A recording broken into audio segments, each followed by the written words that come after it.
Good morning, students. So, as we are doing our chapter 2 of economics, that is some basic concepts of macroeconomics, and in today's lecture, we are going to study about the concepts of stock and flow and the mutual dependence between the stock and flow. So, let's start with the first one, that is the stock. What is stock? Stock is simply a quantity measured at a particular point of time. किसी भी चीज को जब हम major करते हैं एक particular time के अंदर या टाइम के ऊपर, उस चीज को हम बोलते हैं stock. For example, on Jan 1, 2009, there may be ₹20,000 in your bank account. See, Jan 1, 2009 is an particular point of time. हम उस डेट की बात कर रहे हैं. दैट मीन्स उस दिन के अंदर you have in your bank account ₹20,000. And same on 10th Jan 2019, there may be ₹25,000 in your bank account. That means a particular point of time, a particular day, Jan 1 and Jan 10. दोनों के अंदर हम जब bank account के balances को compare करते हैं, that is known as stock, which is the quantity at a particular point of time. So all such values are stock values as these are measured at a specific point of time, जिसको हम एक particular time के ऊपर judge करते हैं. For example, the capital, the quantity, the wealth, the labor force, the bank deposits, water in the overhead tank, distance between the Delhi and Mumbai. So these are the examples of stock in which the quantity is being measured on a specific time period, on a particular time period. Next is flow. So what is flow? A flow is a quantity measured over a period of time. जो stock होता है वो हम एक time के ऊपर उसको जज करते हैं या मेजर करते हैं, बट जो फ्लो होता है उसको हम एक पर्टिकुलर टाइम के अंदर over a period of time, for example a complete day, hours की स्टडी करना या फिर मंथ की स्टडी करना, ईयर की स्टडी करना. सो ऐसी सारी चीजों के अंदर जो हम स्टडी करते हैं वो होते हैं flow. Example, you may be getting 8% annual interest on your bank deposit. तो आपको जो इंटरेस्ट मिल रहा है वो मंथली चार्ज हो रहा है. तो over a time period, that means कुछ टाइम के लिए वो कॉन्टिन्यूसली ऐसे ही चल रहा है. You may be getting ₹1500 per month as pocket allowance. हर महीने 1500 आपको पॉकेट अलाउंस मिलता है. So that again is an example of flow. So all these values or quantities are flow as these are measured per unit of time period, time के according like hour, day, month और year. इसके examples होते हैं like income, expenditure, the capital formation, the interest on capital, the leakage of water from the overhead tank, speed of a car going from Delhi to Mumbai, etc.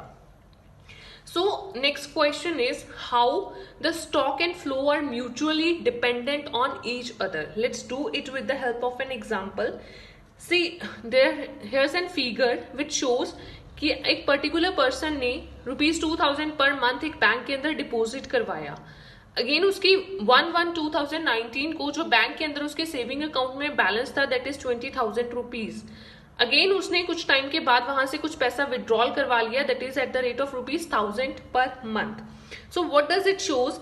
It shows deposit of 20,000 in your saving bank account on Jan 1, 2019 के अंदर आपके saving bank account के अंदर 20,000 का balance है. This is a stock of your saving. Why stock? क्योंकि हम इसको एक particular time period के ऊपर judge कर रहे हैं. Second is the withdrawal from this account 1,000 per month is a flow concept, and same deposit of 2,000 per month is a flow concept because आप उसको monthly deposit करवा रहे हो, again over a period of time. आप एक month की judgment कर रहे हो, and again here withdrawal ₹1,000 per month. आप हर महीने वहां से ₹1,000 withdraw करवा रहे हो. तो that means over a period of time आपकी जो deposits हो रहे हैं, आपके withdrawals हो रहे हैं, तो वो दोनों क्या concept है? Flow. And see how they are dependent on each other. Your stock of saving depends on the flow of deposit in your saving. जो आपके सेविंग अकाउंट के अंदर जो स्टॉक है वो आपके डिपॉजिट्स के फ्लो के ऊपर डिपेंड है. जब आप के डिपॉजिट्स का फ्लो होगा, आप पैसा डिपॉजिट करवाने बैंक के अंदर जाओगे, तभी आपके सेविंग अकाउंट के अंदर कुछ ना कुछ बैलेंस एड ऑन होगा और उस चीज का स्टॉक बनेगा. अगेन सेम, आपके जो विड्रॉल है, आप पैसा बैंक से कब निकलवाओगे? जब आपके अकाउंट के अंदर पेमेंट होगी. तो जो विड्रॉल का फ्लो कंसेप्ट है, again that is depend on the stock of your savings. Why so? Because जब आपके बैंक अकाउंट के अंदर पैसा होगा तभी आप उसको निकाल सकते हैं. अगर आप डिपॉजिट करवाओगे तो बैंक अकाउंट के अंदर तभी आपकी सेविंग्स होंगी. तो ये तीनों ही कंसेप्ट एक दूसरे के ऊपर, तीनों ही पॉइंट्स डिपेंडेंट होते हैं. Flow is dependent on stock, is dependent on flow, and flow is dependent on stock. So there is a mutual dependence between the stock and flow. Next is simple point. That is the 4 sectors of the economy. हमारी economy के अंदर 4 sectors होते हैं। One is the house hold sector.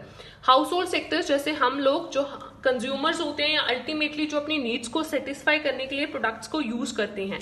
It includes the consumer of goods and services. Household are also the owners of the factors of production. ये factors of production के owners भी होते हैं। फैक्टर्स ऑफ प्रोडक्शन लाइक हमारे पास land है, labour जो है human beings हैं, हमारे पास कैपिटल है जो हम बिजनेस के अंदर इन्वेस्ट करते हैं through shares and all. So factors of production like land, labour, capital और एंटरप्रेन्योरियल स्किल्स, ये सारी चीजें हम प्रोवाइड करते हैं to the production sector production purposes के लिए। Second come the producer sector. Producer sector ऐसा सेक्टर जिसके अंदर गुड्स एंड सर्विसेज को प्रोड्यूस करते हैं प्रोड्यूसर्स। इसके अंदर वो सारी फॉर्म्स आती हैं इकोनॉमी के अंदर जो प्रोडक्शन के काम के अंदर इंडल्ज हैं for the production of goods and services.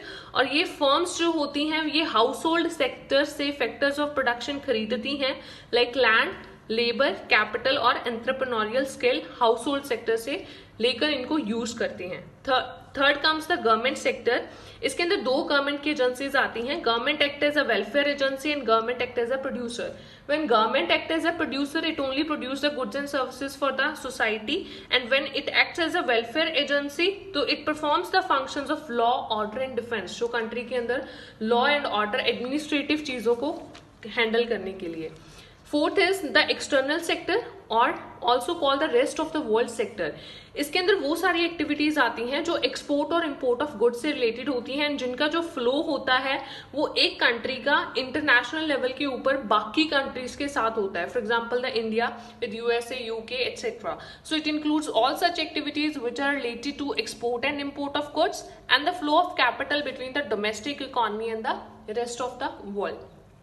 So this is all about the stock and flow and the 4 sectors of economy. Thank you, students.